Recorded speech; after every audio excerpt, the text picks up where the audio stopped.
watch all the guys do it. Tense does it, Asu does it. It just seems so easy. I'm just gonna swing and kill him. Let's go.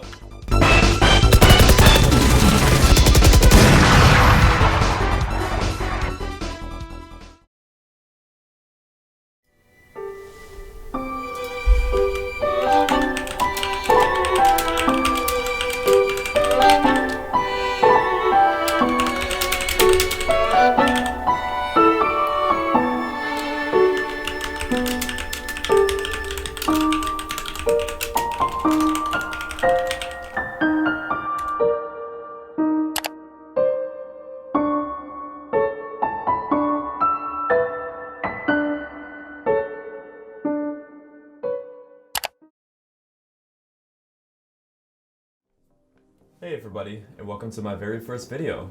In this video, I want to take you through the steps I took to get at the rank I am at today. Having used these tips for the last few months, I've been improving a lot in very little time. I have some FPS experience in such games as TF2 and CSGO, but it was nothing to brag about, don't worry. So take it from me that these really helped me improve and will also help you. But before we get into that, I want to give a little bit of context to this video. My name is Loading and I've been playing Super Smash Bros. For about 4 to 5 years now. 2 to 3 of those being professionally. I peaked at 48th in Europe and have been there for 2 seasons now. But a while ago I started to taking liking to Valorant. Even though these games are very different, a lot of things carry over. Mostly the mental part of the game, and that's what I want to talk about. These tips aren't gonna be to hotfix a bad thing that you're doing in game, but more so to reflect on yourself and really get the best out of you as a player. Well, with that being said, let's get into the video. Confidence. The feeling or belief that one can have faith in or rely on someone or something. A lot of people see confidence in games as being better than your opponent and you knowing it. While that might hold some truth, in reality it's a bit different. It's a feeling you can learn yourself to have. So let's take a real life example for a second.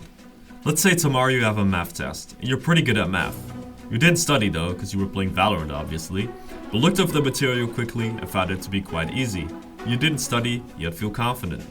Do the same with, let's say, English, which you're less good at. You didn't study, looked over the material and thought, fuck, I'm gonna fail this test. Sometimes you're naturally skilled at one thing, while not at the other. The way this shows in Valorant is not engaging in the activity in which you're worse at, which results in playing scared, which then leads to the question, where's my team? Just like in school, if you study the material, you will go into it with more confidence because you know what you're trying to do. The cycle kinda goes like this. You need more knowledge to make better decisions, which then again improves your confidence. Which leads into my next point. Risk versus reward. Making a play carries a risk, and the basic principle is that if you're prepared to take a greater risk, then you should receive greater rewards. Let's start with an example. This situation is high risk with low reward. You can get peeked from a lot of angles, you're open to flashes, and the best thing you can do here is get one and get refragged, which still puts your team at a disadvantage. Now on the opposite side of things. This is a very low risk peek, but with a low reward as well. You're giving up a lot of free space and are waiting for the opponent to make a mistake.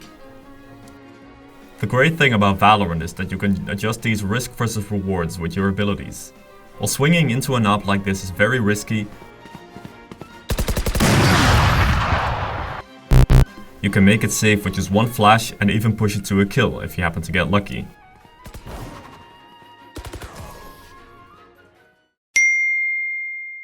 Now these are just very simple examples, but this is the core of how to use abilities to make the risk reward in your favor. Just be aware that this can happen to you as well. Your opponents aren't just gonna give you these situations for free. They're gonna fight back with their utility to make sure that a fight is never fair. What's important is that after you die, do a mental rewind of that round. What you did, what risks you took, what reward you got out of it, and how to do it differently and improve on it for next time. And now for the part which you probably knew was coming. Repetition. Doing something over and over again makes you more used to it. That goes without saying. But for this part you really need to put your ego aside because you are gonna fail a lot. But that's alright. It's not how far you fall, but how high you bounce that counts. Don't stop at something if it fails once. Maybe you did it in the wrong situation. Maybe the play you made was good, but your aim was just a little bit off. It's these factors that get refined the more often you do them. So for a short recap, be aware of what you're doing and what you're trying to achieve from doing that action. What is the risk you are taking versus the reward you are getting from this play? And most of all, just keep on trying. If you're feeling like you're just getting worse and worse, know that a level up is just around the corner. Your mind is taking up so much information and your body doesn't quite know how to handle it. You will get better at decision making bit by bit, and the speed of making them will increase naturally. Keep on repeating and following these steps, and I guarantee you will start to see the errors in your play and improve upon them. Stunning hookah for you right now. Stunning. I'll flash left side if you clear both sides. Flashing. You're blind. Okay, nice. Hookah clear, hookah clear. I think that's one backside. Yeah, backside. Cypher backside. Backside. Just go in on. Oh, hey, I didn't see you there.